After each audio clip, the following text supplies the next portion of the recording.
জন কালকে ভারত সরকারের তরফ থেকে পদ্মভূষণ অ্যাওয়ার্ড পেয়েছেন। আমরা টেলিভিশনের পর্দায় কোটি কোটি মানুষ, বাংলার মানুষ যখন এটা দেখেছি, আমাদের গর্বে মন ভরে গেছে, আনন্দে। কারণ এই দুটি মানুষ, তারা আর্টিস্ট, এবং আমাদের মতো যারা আর্টিস্ট মানুষ, যারা ক্রিয়েটিভ মানুষ, তাদের জন্য একটা বিরাট মোটিভেশন। কারণ তাদের জীবনে কোনোদিন কোনো গডফাদার ছিল না। ফ্রম স্ক্র্যাচ তারা তাদের ক্যারিয়ার তৈরি করেছে এবং তাদের বাংলার মানুষের জন্য বিরাট বড় অবদান। আজকে পদ্মভূষণ পাওয়া মিঠুনদার এবং উষাদির, এটা শুধু ইন্ডিভিজুয়াল দুটো ব্যক্তি পদ্মভূষণ পাওয়ার, সেটা থেকে আরো অনেক বড় বাংলার জন্য, বাংলার যে গৌরব তারা দুজন এনেছেন, এটা আলাদা করে বলার রাখে না, অপেক্ষা রাখে না। অত্যন্ত আনন্দের দিন, কিন্তু আমার খুব দুঃখের দিন। দুঃখের দিনটা কেন জানেন? কারণ মিঠুনদার এত বড় মাপের একজন আর্টিস্ট, যার এখনো এই বয়সেও যে সিনেমাতে হাত দেন, যতই রাজ্য সরকার চেষ্টা করেন সেই সিনেমা বন্ধ করে দেওয়ার, সিনেমা হলকে বন্ধ করে দেওয়ার, সিনেমা হলের মালিককে থ্রেটেন করার, হুমকি দিয়ে তার সিনেমা বন্ধ করে দেওয়ার, কিন্তু তাহলেও মিঠুনদার সিনেমা যেখানে হাউসফুল চলে, এখনো মানুষের ভালোবাসা, যেখানে উনি যান, বিজেপির জন্য প্রচারে যাচ্ছেন, মানুষ উপচে পড়ছে, সেই রাজ্যের মুখ্যমন্ত্রী সময় পান না একবার পার্সোনালি ফোন করে হোক কি সোশ্যাল মিডিয়ামে হোক একবার ওনাকে শুভেচ্ছা জানানো। এত ছোট মনের মুখ্যমন্ত্রী, এত ছোট মনের সরকার, চিকেন হার্টেড যাকে বলে, চিকেন হার্টেড সোল, আজকে আমাদের এই মুখ্যমন্ত্রী আর এই টিএমসি সরকার। অথচ এই মিঠুন চক্রবর্তীর ক্রেডিবিলিটি, তার বাংলার মানুষের জন্য কাজ,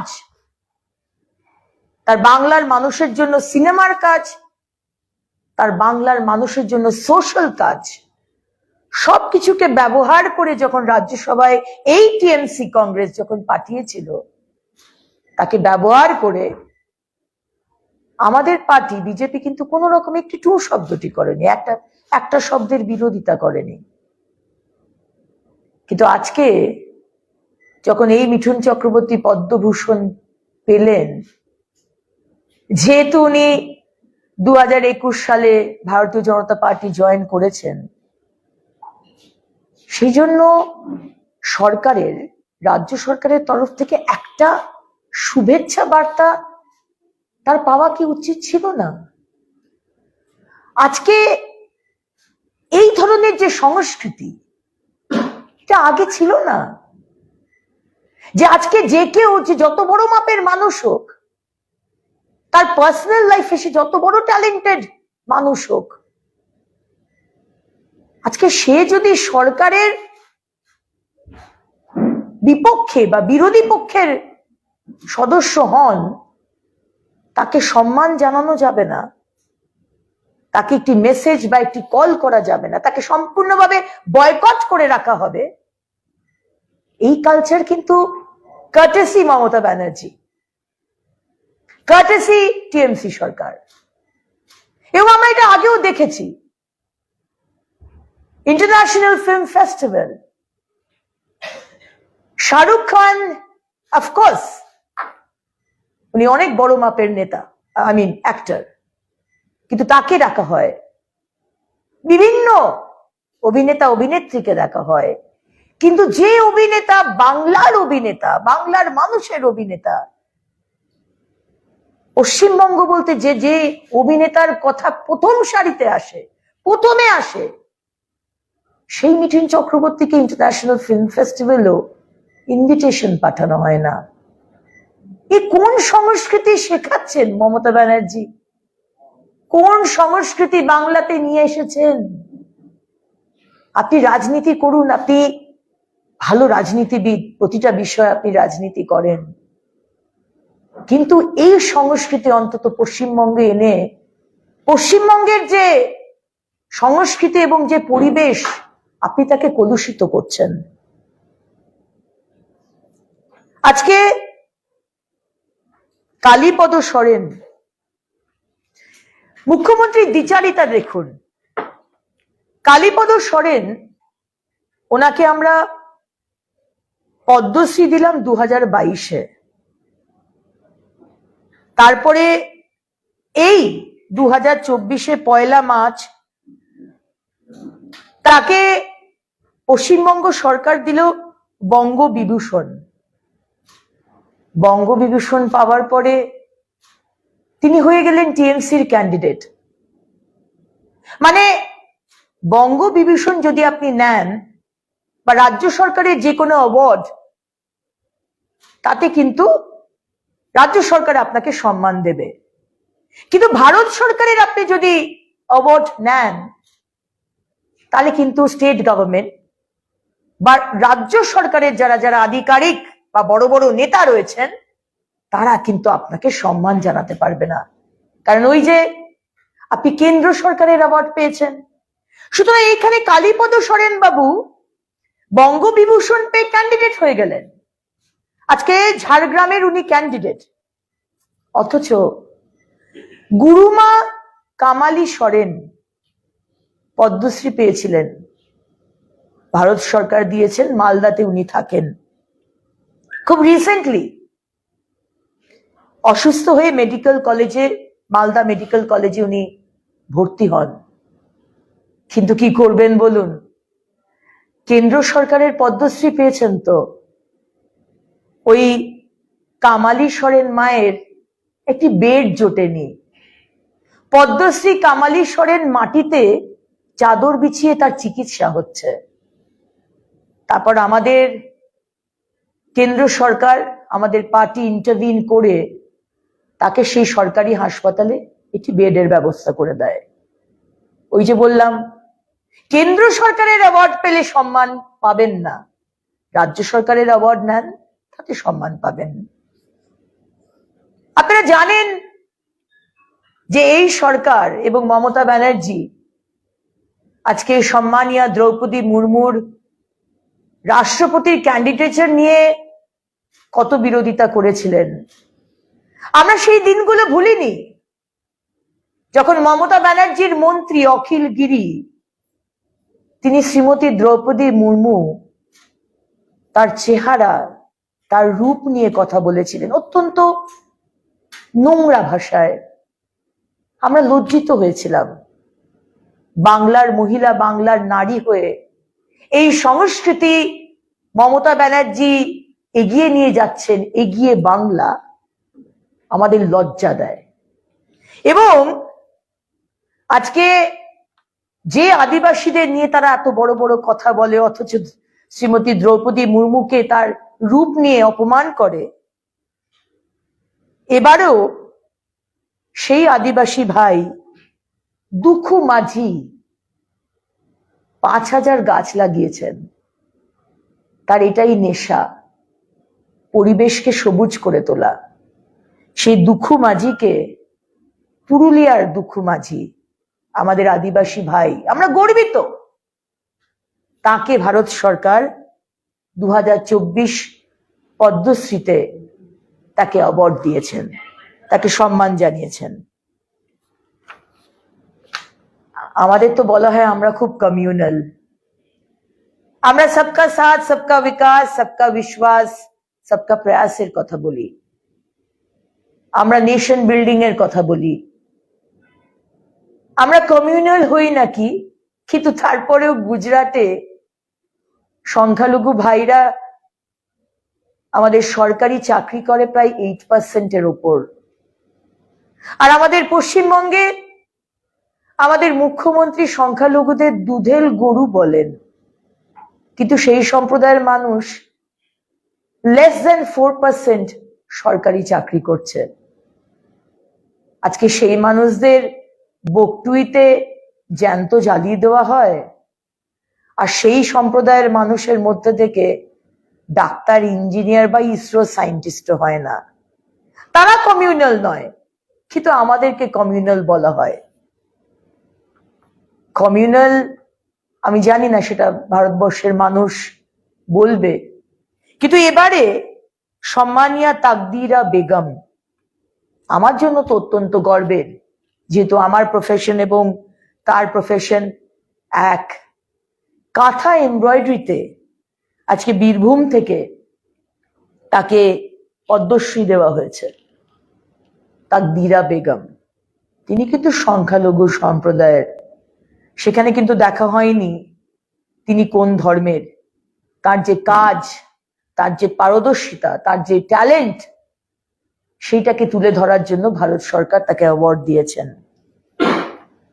অবশ্যই এটা পশ্চিমবঙ্গে এই যে মুসলমানদের জন্য যে প্রীতি, সেটা বিশেষ বিশেষ জায়গায়। আপনি যদি রাষ্ট্রবাদী মুসলমান হন, আপনি যদি ভারতবর্ষের জন্য কথা বলেন, ভারতবর্ষকে এগিয়ে নিয়ে যাবার কথা বলেন, তাহলে আপনার উপর অ্যাটাক আসবে। যেরকম আমাদের মাস্টারমশাই কাজী মাসুম আক্তার, আপনাদের মনে আছে, উনি যখন তার স্কুলে বন্দে মাতরম গাওয়ার প্রথা চালু করতে চেয়েছিলেন, আপনি যদি রাষ্ট্রবাদী মুসলমান করা হয়েছিল, তিনি মৃত্যুর হাত থেকে বেঁচে ফিরেছিলেন এবং তাকে ট্রান্সফারও করিয়ে দেওয়া হয়েছিল। তিনিও কিন্তু সংখ্যালঘু, কিন্তু ওই যে বললাম, যে সংখ্যালঘু দেশের জন্য কথা বলবে তারা হয়ে যাবে রাষ্ট্র বিরোধী, আর যে টিএমসির জন্য কাজ করবে সে হয়ে যাবে আসল সংখ্যালঘু, আসল মুসলমান। আমরা দেখেছি উস্তাদ রশিদ খান, আমার আরেক খুব কাছের মানুষ, খুব প্রিয় মানুষ। আমি খুব মিস করি আমার ভাইকে, যিনি কয়েক মাস আগে আমাদের ছেড়ে চলে গেছেন। আমি সেই দিনটার কথা ভুলবো না। এত দুধেল গরুদের কথা বলেন মমতা ব্যানার্জি, কিন্তু উস্তাদ রশিদ খানের স্ত্রী, আমার বৌদি, তাকে যেভাবে হ্যারাস করেছিল টালিগঞ্জ পুলিশ স্টেশন, আমরা কিন্তু সেটা ভুলিনি। সুতরাং কে কমিউনাল, ভারতবর্ষের 140 কোটি মানুষ সেটা ডিসাইড করবে, বাংলার মানুষও সেটা দেখছে। আরেকজনের নাম না বললেই নয়। বলা হয় না আমরা কমিউনাল, আমরা বিরোধীদের শুধু অ্যাটাক করি। খার্গেজি কালকে বলেছেন বিরোধীদের উত্তর নাকি আমরা দিই না, আমরা শুধু নিজেদের কথাই বলি।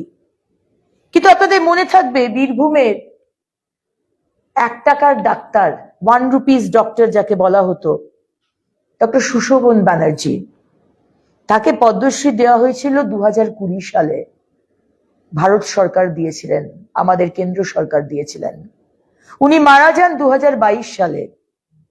এবং আপনাদের রিমাইন্ড করে দিই, তিনি কিন্তু কংগ্রেসের হয়ে 1984 সালে তিনি কন্টেস্টেন্ট প্রার্থী ছিলেন। আমরা কিন্তু এমএলএ হয়েছিলেন।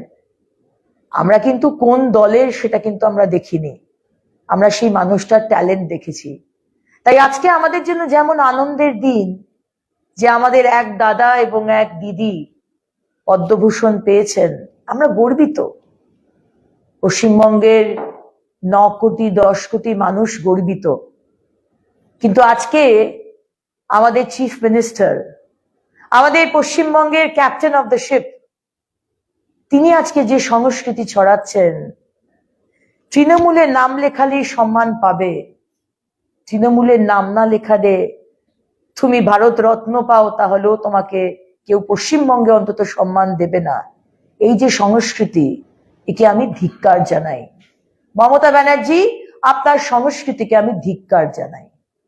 এবং আপনি যে সংস্কৃতি ছড়াচ্ছেন, আপনার আগে পিছে তো বাংলার মানুষ নেই, সেটা 2024 চৌঠা জোন আপনি জানতে পারবেন। আপনার সাথে আছে শুধু পুলিশ আর প্রশাসন, এবং সেই পুলিশ আর প্রশাসনকে কাজে লাগিয়ে আজকে পশ্চিমবঙ্গের মানুষ, সাধারণ মানুষ, হতে পারে তারা টিএমসিরও, কিন্তু মিঠুনদার কাজ তারা ভালোবাসে, মিঠুনদাকে তারা সম্মান করে। কিন্তু এই সরকারের এই যে হুমকি আর মাথায় বন্দুক ঠেকিয়ে ভয় দেখিয়ে এই যে কালচার, এর ভয়ে পশ্চিমবঙ্গের কিছু মানুষ যারা মিঠুনদার কাজকে সম্মান দিতে চান, ভালো বলতে চান, তারাও ভয়ে আজকে এগিয়ে এসে সেটা বলতে পারছে না। এতটা ভয়ে বা হুমকি দিয়ে এই টিএমসি সরকার এই পরিবেশকে ক্রিয়েট করে রেখেছে। এই বিষয়টি আপনাদের সামনে রাখার ছিল। ধন্যবাদ। দিদি, কালকে এসএসসি নিয়ে যে রায় হয়েছে, মুখ্যমন্ত্রী বলেছেন যে এই রায় বেআইনি, বিচার ব্যবস্থাকে বেআইনি এভাবে বলতে পারেন মুখ্যমন্ত্রী। আপনারাই সাজিয়ে দিয়েছেন এবং শীর্ষ আদালতে যাওয়ার প্রস্তুতি শুরু করেছে রাজ্য, রায়কে আপনারাই বলে দিয়েছিলেন, ওই জন্য ওই রায়।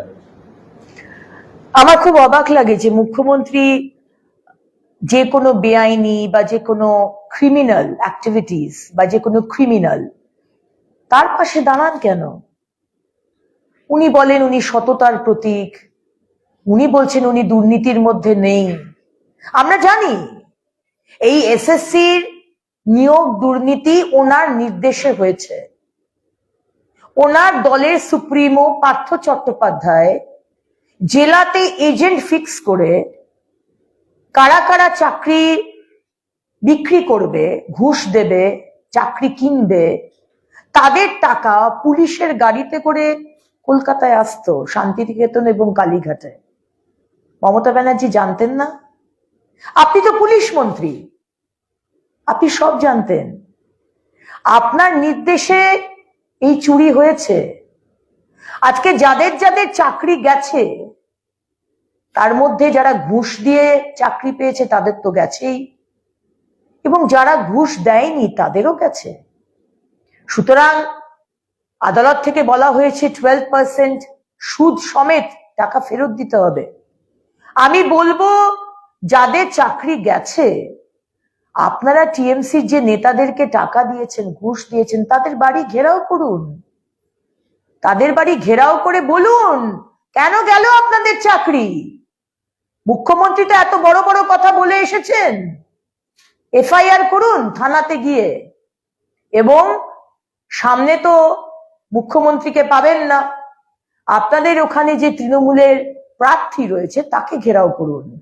এবং আমি মহামান্য আদালতের কাছে আমি অনুরোধ করব এবং দৃষ্টি আকর্ষণ করব যে মমতা ব্যানার্জিকে সিবিআই ইনভেস্টিগেশনের আওতায় আনা হোক, কারণ এই রাজ্যে ওনার নির্দেশ ছাড়া একটা গাছের পাতাও নড়ে না।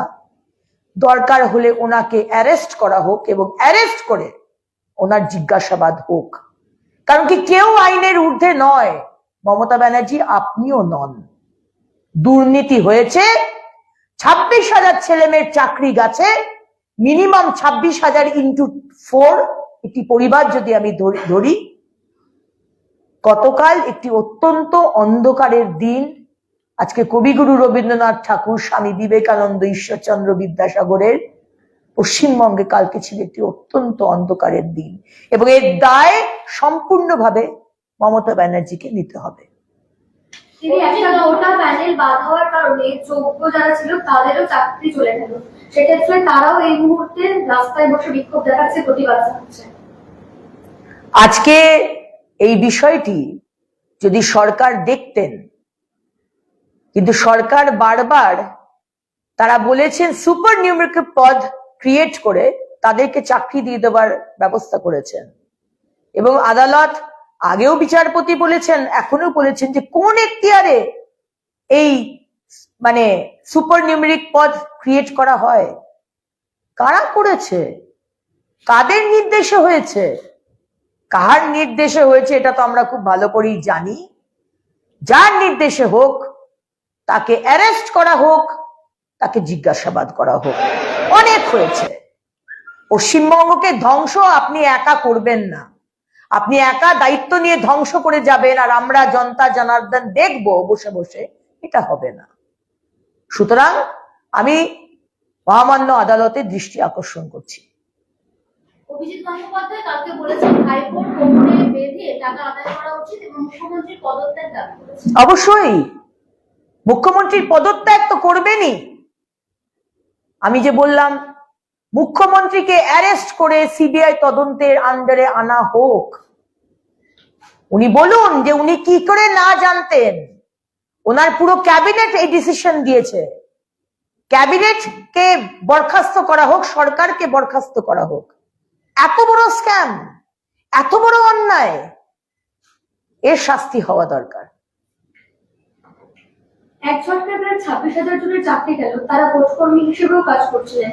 এক্ষেত্রে তাহলে ভোটের কাজে কি প্রভাব পড়বে? দেখুন, আজকে আমরা দেখেছি যে সরকারের বিভিন্ন যারা তাবেদারি করে সেই সব মানুষদের আজকে ভোটের কাজে লাগানো হয়। সুতরাং যারা টিএমসির নেতা কর্মী মন্ত্রীদের ঘুষ দিয়ে যারা চাকরি পেয়েছেন আজকে তারাও ভোটের কাজে তারা থাকতেন।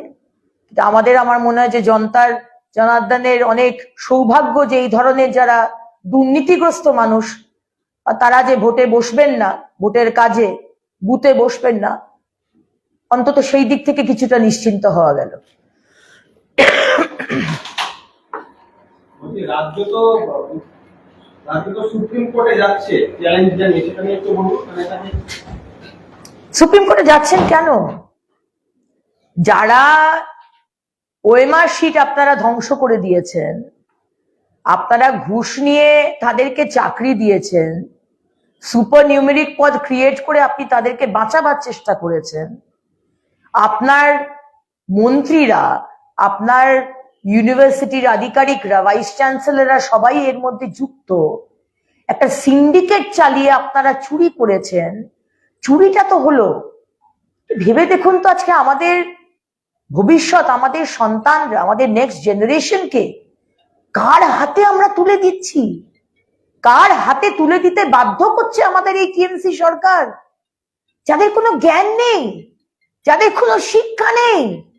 আজকে 4+4 তারা অঙ্ক কষতে পারে না, আজকে তাদের হাতে আমাদের ছেলে মেয়েদের তুলে দেওয়া হচ্ছে। মানে পশ্চিমবঙ্গের আগামী জেনারেশনের কোমরকে ভেঙে দেওয়া হচ্ছে। এক তো যুব সমাজের কোনো কর্মসংস্থান নেই, যুব সমাজ বেরিয়ে গেছে পশ্চিমবঙ্গ থেকে, অর্ধেক চলে গেছে অন্য বিজেপি শাসিত রাজ্যে পরিযায়ী শ্রমিক হয়ে, আর যারা বেঁচে আছে তারা টেররিস্ট হচ্ছে। আমরা তো এখন টেররিস্ট সাপ্লায়ার, জঙ্গি সাপ্লাই করি। সারা ভারতবর্ষে যেখানে যেখানে জঙ্গি অ্যাক্টিভিটি, সেখানে দেখবেন তারা পশ্চিমবঙ্গে থেকে গেছে। এগরায় থেকেছে, নবান্নের নাকের ডগায় থেকেছে, লালবাজারের নাকের ডগায় থেকেছে, তারা থেকে গেছে। মমতার পুলিশ নাকে তেল দিয়ে ঘুমাচ্ছে। আজকে এদিকে বোম ব্লাস্ট হচ্ছে, ওইদিকে বাচ্চারা মারা যাচ্ছে। পুলিশ জানে না কিছু? সবকিছু জানে। সুতরাং এর উত্তর দিতে হবে। মুখ্যমন্ত্রী এবং অভিষেক বন্দ্যোপাধ্যায় নিরাপত্তা বাড়ানো হচ্ছে, বলছে যেখানে মিটিং এ যাবেন সেখানে চেকিং সেটাও বাড়ানো হচ্ছে, পুলিশি ব্যবস্থা। দেখুন, ওইটাই তো হয় যখন জনার্দনের আশীর্বাদ, ভালোবাসা, ভরসা হারিয়ে ফেলবেন, তখন পুলিশই ভরসা। অভিষেক ব্যানার্জি সামনে পিসি আর পিছনে পিসির পুলিশ, এটাই তো হচ্ছে ওনার ক্ষমতা। প্যান্টের পকেটে হাত দিয়ে বিরাট একটা হিরো সেজে আমাদের পাপ্পু যে ডায়লগ গুলো মারে, এগুলো তো সব বাংলার মানুষ দেখছে। পিসিমারও তাই একই অবস্থা, মমতা ব্যানার্জি তাই হবে। বাংলার মানুষকে ডবল ডবল চাকরি দেবেন বলেছিলেন, কি হলো আপনার চাকরি? আপনি বলেছিলেন কত লক্ষ চাকরি হয়েছে আমাদের এই বেঙ্গল গ্লোবাল সামিট, সেসব শ্বেতপত্র বের করার কথা ছিল, সেগুলো গেল কোথায়? কোথায় কোন ফ্যাক্টরিতে কত লোক নিয়োগ হয়েছে শ্বেতপত্র দিন, আজ অব্দি তো মানুষ পেল না। কতদিন ঠকাবেন বলুন? গ্রামের মানুষ, বোকাশোকা মানুষ আপনাকে বিশ্বাস করেছিল, কিন্তু এবারে তারাও বুঝে গেছে। মুসলমান ভাই বোনেরা, তাদেরকেও আপনি অনেক বিভ্রান্ত করার চেষ্টা করেছিলেন। সিএ হচ্ছে, তোমাদের দেশ থেকে বের করে দেওয়া হবে। তারাও বুঝে গেছে যে সিএ তো আমাদের নিয়ে কোনো ব্যাপারই নয়, ভুল বোঝানো হয়েছে। এখন আপনি নতুন নাটক শুরু করেছেন, এনআরসি হবে। ভারত সরকার বলছে কোনো এনআরসির কথাই হয়নি, আপনি বলছেন এনআরসি হবে। আসলে জানেন তো, 13 বছর যদি মানুষের জন্য কাজ করতেন, মানুষ আপনার পাশে দাঁড়াতো, কিন্তু আপনি তো সেটা করেননি। সুতরাং এখন এই নাটকগুলো করতে হবে। মুম্বাই হামলার চক্রীদের নিশানায় অভিষেক বন্দ্যোপাধ্যায়, সেরকম একটা ইঙ্গিত পুলিশের তরফ থেকে পেয়ে এই নিরাপত্তা বাড়ানো বা এই সমস্ত বিষয়গুলো আসছে। মানে জঙ্গিদের নিশানায় অভিষেকের বাড়ির সামনে রেকি করে তারা গেছে, এমন মানে তথ্য পুলিশ সামনে আছে সাংবাদিক বৈঠক করে। না না, এটা সত্যি কথা হতে পারে না। যারা মাই বাপ, যারা আমার আশ্রয়দাতা, মমতা ব্যানার্জি, অভিষেক ব্যানার্জি, আপনারা তো আশ্রয় দেন। যত জঙ্গি, তাদেরকে আপনারা থাকার ব্যবস্থা করেছেন, মানে আমি ডাইরেক্টলি বলছি না করেছেন, কিন্তু আপনার পুলিশ মন্ত্রী কে? মমতা ব্যানার্জি। পুলিশ মন্ত্রী জানে না যে এগরার কোন কোন হোটেলে কতদিন ছিল? পুলিশ মন্ত্রী জানে না, পুলিশ জানে না, পুলিশ মন্ত্রীর পুলিশ যে কোথায় কলকাতায় ছিল, কোথায় লালবাজারের সামনে ছিল, এতদিন এখানে থেকে, পশ্চিমবঙ্গ থেকে প্ল্যানিং করে। আর এটা তো প্রথমবার নয়, যেখানেই বোমবাজি হচ্ছে সেখানেই দেখা যাচ্ছে আমাদের সন্তানরা, মানে আপনাদের আশ্রয়ে, আপনাদের পোষ্য সন্তানরা, তারা আজকে এগুলো করেছেন। তারা আপনাদের ক্ষতি কি করে করবেন? আপনারা চিন্তা করবেন না, আপনাদের ক্ষতি কোনোদিন করবেন না। আপনারা তাদের আশ্রয় দিয়েছেন, সব ব্যবস্থা করে দিয়েছেন, এটা নিশ্চয়ই ভুল খবর। দ্বিতীয় দফা ভোটের আগে আজ প্রচারে আসছেন অমিত শাহ। করণদিঘিতে তার জনসভা এবং রোড শো রয়েছে আরেকটি। সে জায়গা থেকে কি বলবেন, কতটা মানুষকে প্রভাবিত করতে পারবেন অমিত শাহ? দেখুন, আপনারা জানেন যে আমাদের মাননীয় প্রধানমন্ত্রী, যশস্বী প্রধানমন্ত্রী, আমাদের দেশের প্রধান সেবক। উনি তো প্রধানমন্ত্রী বলেন না নিজেকে, উনি বলেন আমি দেশের প্রধান সেবক। উনি যে কাজ করেছেন এই 10 বছরে, তার রিপোর্ট কার্ড আপনারা পেয়েছেন। আপনারা মানে 140 কোটি মানুষ। এবং আগামী 5 বছর উনি কোন লাইনে কাজ করবেন আর কিভাবে কাজ করবেন সেটাও উনি দিয়ে দিয়েছেন। সুতরাং সেই বিষয়ে বাংলার মানুষও জানেন। বাংলার মানুষ একটা বিষয় জানেন যে এটা দিল্লির ভোট, দেশকে সুরক্ষিত রাখার ভোট। হঠাৎ কোনোদিন সকালে উঠে প্যালেস্টাইন ইসরায়েলের মতো যুদ্ধ বা রাশিয়া ইউক্রেনের মতো যুদ্ধ আমাদের কোনোদিন দেখতে হবে না, যতদিন এই মানুষটা দিল্লিতে আছে, এই চৌকিদার যতদিন দিল্লিতে আছে, আমাদের সেই দিনটা দেখতে হবে না। এটা ভারতবর্ষের 140 কোটি মানুষ জানে, ইভেন তৃণমূল কংগ্রেসের মানুষরাও এটা জানেন। তাই জন্য তারা তৃণমূল কংগ্রেস বা তৃণমূল কংগ্রেসের মতো ইন্ডিয়া অ্যালায়েন্সের চোর ডাকাত পার্টিকে ভোট না দিয়ে, কারণ ওদেরকে দেওয়া মানে ভোটটাকে নষ্ট করা। আপনি ভারতীয় জনতা পার্টির ক্যান্ডিডেটকে দেবেন, সেটা সোজা গিয়ে মাননীয় প্রধানমন্ত্রীর ঝুলিতে পড়বে। আর আপনি টিএমসি কে দেবেন, মানে মমতা ব্যানার্জির নাম করে, সেটা ড্রেনে গিয়ে পড়বে। সুতরাং বাংলার মানুষও জানেন যে কাকে ভোটটা দিতে হবে। অমিত শাহজি আসছেন, মাননীয় প্রধানমন্ত্রী যে কাজ করেছেন সেই কথাগুলোই বলবেন। এবং সনাতনী হিন্দুদের ওপর যে অত্যাচার চলছে সেগুলো বলে দেওয়া দরকার। কারণ আমাদের পূর্বপুরুষরা, আমরা সেই রাতগুলো ভুলিনি যখন আমাদের ঠাকুমাদের কাছ থেকে আমরা সেই গল্প শুনেছিলাম যে এক রাতের অন্ধকারে কিভাবে আমাদের পালিয়ে আসতে হয়েছিল আমাদের পূর্বপুরুষদের। আজকে পশ্চিমবঙ্গে সেই একই অবস্থা হতে চলেছে। রামনবমীর মিছিল করতে পারবো না, দুর্গাপুজোর ভাসান দিতে পারবো না, সরকারি স্কুলে সরস্বতী পুজো করতে পারবো না, বাংলার টিচার চাইলে গুলি খেতে হবে, এটা তো চলতে পারে না। সুতরাং সনাতনী হিন্দুদের জাগরণ করাটা খুব দরকার। সনাতনী হিন্দুরা জেগে উঠেছে, রাষ্ট্রবাদী মুসলমানরা জেগে উঠেছে। তার জবাব 4 জুন বাংলার মানুষ, ভারতবর্ষের মানুষ দেবে। দিদি, আপনি প্রার্থী হয়েছেন, প্রচারে সাড়াও পাওয়া যাচ্ছে, কিন্তু আপনার বিরুদ্ধে তো নন ভেলিয়েবল কেস হয়েছে। আপনি অ্যারেস্ট হওয়ার কি ভয় পাচ্ছেন বা কি মনে হচ্ছে?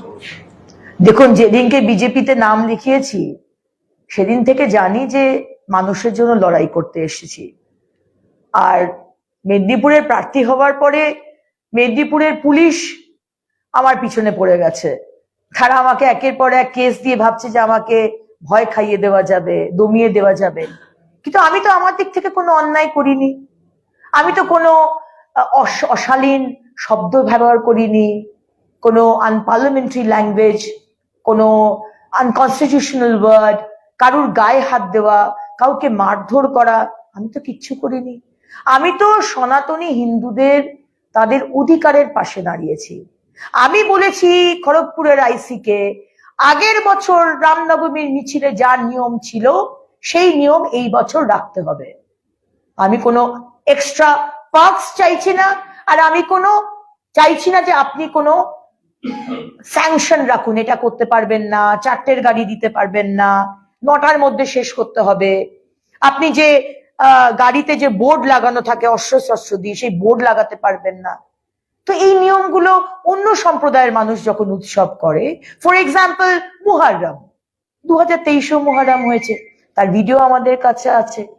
সেখানে দেখা যাচ্ছে আমার মুসলমান ভাইরা অস্ত্র নিয়ে, ছোড়া নিয়ে তারা খেলা দেখাচ্ছে। তো তাদের যদি বারণ না করেন তাহলে হিন্দুদের বারণ করবেন কেন? আর তাদের যদি বারণ করেন তাহলে অবশ্যই হিন্দুদের বারণ করবেন। নিয়ম সবার জন্য এক, কোন সম্প্রদায়ের জন্য এক নিয়ম আর অন্য সম্প্রদায়ের জন্য, হিন্দু সম্প্রদায়ের জন্য আলাদা নিয়ম। সেটা বলাতে যদি আমাকে কেস খেতে হয়, আমি কেস খেতে রাজি আছি। আরেক জায়গায় মমতা ব্যানার্জি কুচবিহারের মঞ্চ থেকে মুসলমানদের বলছেন রামনবমী যারা করে তারা দাঙ্গা বাঁধাবার চেষ্টা করছে। আজকে উস্কানিমূলক যে কথা, দাঙ্গা বাঁধাবার জন্য উনি প্রায় চেষ্টা করলেন, এবং 4-5টা জনসভা থেকে মমতা ব্যানার্জি বললেন হিন্দুরা কারা রামনবমীর মিছিল করে, হিন্দুরা করে, তারা দাঙ্গা বাঁধাবার চেষ্টা করছে। কি করে সাহস হয় ওনার এই কথাগুলো বলার? আর সেইটা নিয়ে যখন আমি এফআইআর করতে যাচ্ছি, তখন কোতোয়ালি থানার ডিউটি অফিসার বলছে আমি আপনার এফআইআর নেব না। এফআইআর তো দূরের কথা, কমপ্লেনটা নিন। তার আগে কথা হয়েছে আইসির সাথে, কিন্তু ডিউটি অফিসার বলছে আমি কমপ্লেনও নেব না। এবং তিনি বলছেন যে এফআইআর নাকি করা যায় না, মানে যেখানে হয়েছে কুচবিহারে, যেখানে মুখ্যমন্ত্রী বলেছেন ওখানেই নাকি এফআইআর হবে। আরে রুল সার্ভিস বুকটা তো একটু পড়াশোনা করুন, কিভাবে পাশ করেছেন আপনারা? ওটাও কি টুকে পাশ করেছেন নাকি? যখন আমাদের ওই কি নাম রেশমি যে বললো আমাদের দিল্লিতে যে বলেছিল, যার প্রচুর সারা ভারতবর্ষ জুড়ে, নুপুর শর্মার যখন কেস হলো তখন এই নিয়মগুলো তাদের মাথায় থাকে না, তখন সারা ভারতবর্ষ, সারা পশ্চিমবঙ্গে এফআইআর হলো। আর অগ্নিমিত্রা পাল যদি মমতা বন্দ্যোপাধ্যায়ের এগেনস্টে উস্কানিমূলক এবং দাঙ্গা ছড়ানোর যে মানে কনস্পিরেসি, ষড়যন্ত্র করতে, সেখানে যদি অগ্নিমিত্রা পাল গিয়ে বলে যে এফআইআর করতে হবে, সেখানে তারা নাকি সাইকোলজিক্যালি তারা নাকি দুর্বল হয়ে পড়েছে, এটা লেখা হয়েছে। তারা সেই পুলিশ অফিসার নাকি সাইকোলজিক্যালি দুর্বল হয়ে পড়েছে। যখন সন্দেশখালীর মা বোনেরা দিনের পর দিন আপনাদের কাছে যেত এফআইআর করার জন্য, যখন রাতের পর রাত আমাদের শেখ শাহজাহান, আমাদের মমতা ব্যানার্জির কাছের ভাই, আমাদের সুন্দরবনের বাঘ, বাংলার বাঘ, সে যখন দিনের পর দিন হিন্দু সনাতনী মা বোনেদের ধর্ষণ করত, যৌন নির্যাতন করত, আর দিনের পর দিন এই মা বোনেরা যখন থানাতে যেত এফআইআর করতে, তখন আবার সেই আপনারাই এফআইআর নিতেন না, কমপ্লেন নিতেন না। তাই আমরা আগেও বলেছি, সন্দেশখালী শুধু সন্দেশখালীতে নেই, সন্দেশখালী কোতোয়ালি থানাতে আছে, সন্দেশখালী কুচবিহারে আছে, সন্দেশখালী আসানসোলে আছে। আপনারা এফআইআর নেন না, আর তারপরে আপনারা বলেন West Bengal is the safest state, Kolkata is the safest city. হবে না তো?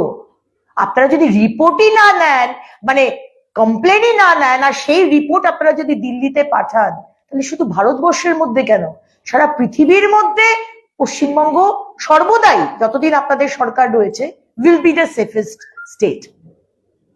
দিদি, নিয়োগ দুর্নীতি মামলায় গ্রেপ্তার হওয়া সরকারি আধিকারিকদের বিরুদ্ধে বিচার প্রক্রিয়া শুরু করার জন্য মুখ্য সচিবের অনুমতি নিয়ে তার অবস্থান জানানোর জন্য শেষ সময়সীমা দিল আদালত। এর আগে 3বার সময়সীমা দিয়েছিল মুখ্য সচিবকে, এবার শেষ সময় দিয়ে জানালো যে 2রা মের মধ্যে অবস্থান না জানালে আদালত অবমাননার রুল জারি করবে, এমনটাই হুঁশিয়ারি আদালত। না, মানে মমতা ব্যানার্জির সরকার এবং মমতা ব্যানার্জির তার চিফ সেক্রেটারি আর তার হোম সেক্রেটারি, তারা কি মনে করেন যে পশ্চিমবঙ্গ ভারতবর্ষের বাইরে? ভারতবর্ষের সংবিধান যা নিয়ম করেছে সেই নিয়ম পশ্চিমবঙ্গে খাটবে না? মানে কি ভেবেছেন মমতা ব্যানার্জি আপনি? মানে আপনার হাতের মুঠোয় থাকবে জুডিশিয়ারি, হাতের মুঠোয় থাকবে অ্যাডমিনিস্ট্রেশন, পুলিশ, সবকিছু, আপনি সেইভাবে আপনার রাজ্যকে চালাবেন? কথা শুনছে না যখন, এবার গ্রেপ্তার করা হোক।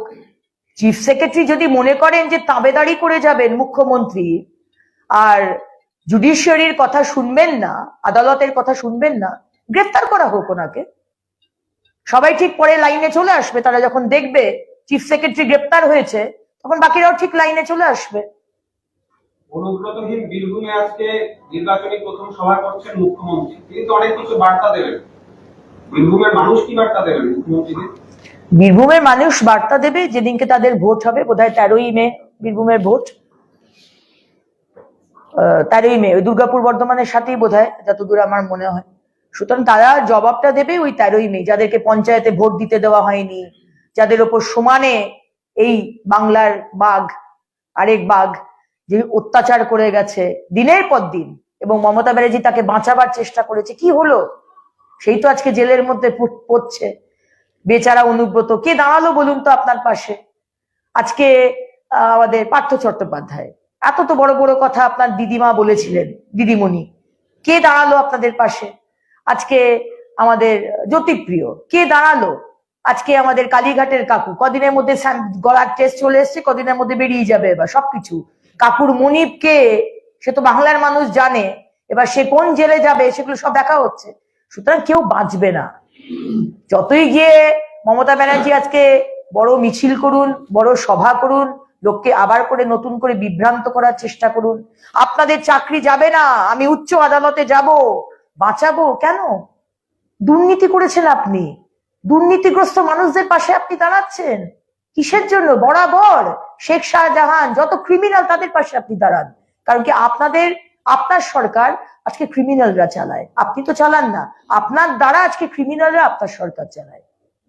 সেকেন্ড ফেজের ইলেকশনে কুইক রেসপন্স টিমের সংখ্যা প্রায় 2.5 গুণ বাড়ানো হয়েছে। কারণ হচ্ছে একাধিক জায়গায় অশান্তি, ওয়েবকাস্টিংও ধরা পড়ছে যে বুথের ভেতরে গন্ডগোল হচ্ছে। কি বলবেন, মানে আমরা কি এক্সপেক্ট করতে পারি যে শান্তিপূর্ণ ভোট হবে? দেখুন, এটা Paschimbanga, this is the new Kashmir, ভুলে গেলে চলবে না। This is the new Bihar, যে বিহারে আমরা শুনতাম সিনেমা হতো, বিহার গ্যাংস অফ ওয়াসিপুর বলে সিনেমা হয়েছিল। এখন this is the new West Bengal, is the new Bihar, new Kashmir. Kashmir ঠান্ডা হয়ে গেছে। কাশ্মীরের যুব সমাজ যে আগে AK-47 আর স্টোন পেল্টিং করতো, তারা আজকে ইন্ডিয়ান আর্মিতে নাম লেখাচ্ছে। আর কদিনের মধ্যে ওখানে বিধানসভার ভোট হবে। পশ্চিমবঙ্গ ভারতবর্ষের মধ্যে ইজ দ্য নিউ কাশ্মীর। আজকে উত্তরপ্রদেশ দ্য লার্জেস্ট স্টেট, সেখানে আজকে লোকসভা বলুন, বিধানসভা বলুন, লোকাল বডি বলুন, একটা পিন ড্রপ সাইলেন্স, একটা ছুঁচ পড়লে যে সাইলেন্স হয় সেই সাইলেন্সে ইলেকশন হয়। আর আমাদের এখানে যদি লোকাল বডি, মানে ওই কি বলে সমবায় সমিতির যদি ইলেকশন হয়, তাতে আমাদের 10টা লাশ পড়ে যায়। এটাই তো হচ্ছে এগিয়ে বাংলার মডেল। 13 বছর আবার যদি কাজ করতেন তাহলে এইগুলো করতে হতো না। এখন ওনারা জানেন যে আমরা কোনো কাজ করিনি, মানুষ রেগে আছে, মানুষ রেগে ফুঁসছে। আরে আপনি না কাজ করলেন ঠিক আছে, তাও ঠিক আছে, অন্তত মোদিজি যে জিনিসগুলো আমাদের জন্য পাঠিয়েছেন সেটা তো ডিস্ট্রিবিউট করুন, সেটা তো অনেস্টলি ডিস্ট্রিবিউট করুন। তার মধ্যেও চুরি করেছেন, আমফানের জিনিস এসছে চুরি করেছেন, বাড়ি চুরি করেছেন, বাথরুম চুরি করেছেন, রাস্তা বানিয়েছে, রাস্তা এরকম হাত দিয়ে এরকম করে রাস্তা উঠে যাচ্ছে। মেদিনীপুরে এক জায়গাতে এইভাবে রাস্তাটা এরকম করে তুলছে, রাস্তাটার উপরটা উঠে যাচ্ছে। মানে ভেবে দেখুন কেমন রাস্তা বানিয়েছে। জল জীবন মিশনের টাকা এসছে কোটি কোটি টাকা, স্পেসিফাই করা আছে কত ডায়ামিটার হবে, কত থিকনেসের পাইপ হবে, সব বলা আছে।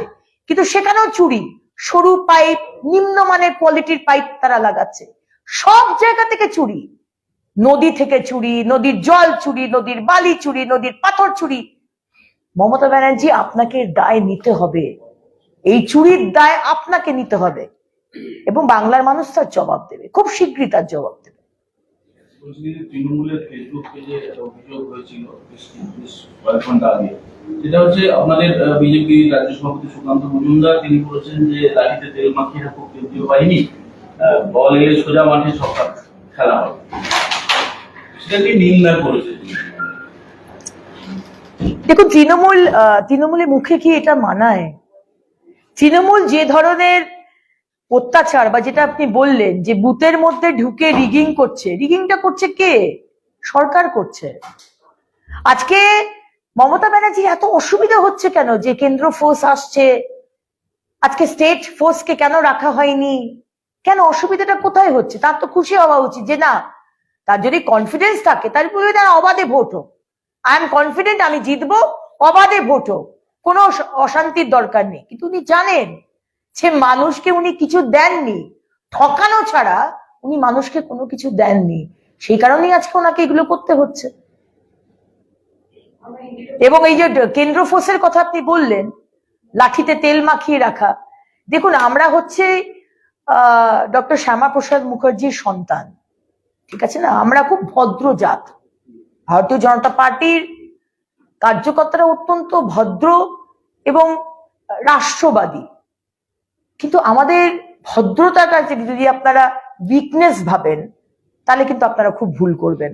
কারণ আপনারা 2021-এও দেখিয়েছেন আপনারা কি করতে পারেন, আপনারা কর্পোরেশন ভোটেও দেখিয়েছেন আপনারা কি করতে পারেন, কতটা নিচে নামতে পারেন। পঞ্চায়েত ভোটে তো আপনারা কাউকে ভোটই দিতে দেননি। তো আপনারা যদি মনে করেন লোকসভার ভোট আপনারাই একধার থেকে মেরে যাবেন, মানে অ্যাকশন নেবেন, আর আমাদের থেকে কোনো রিয়াকশন আসবে না, এটাও তো ভুল ভাববেন না। Every action has an equal and opposite reaction, এটুকুই বলার।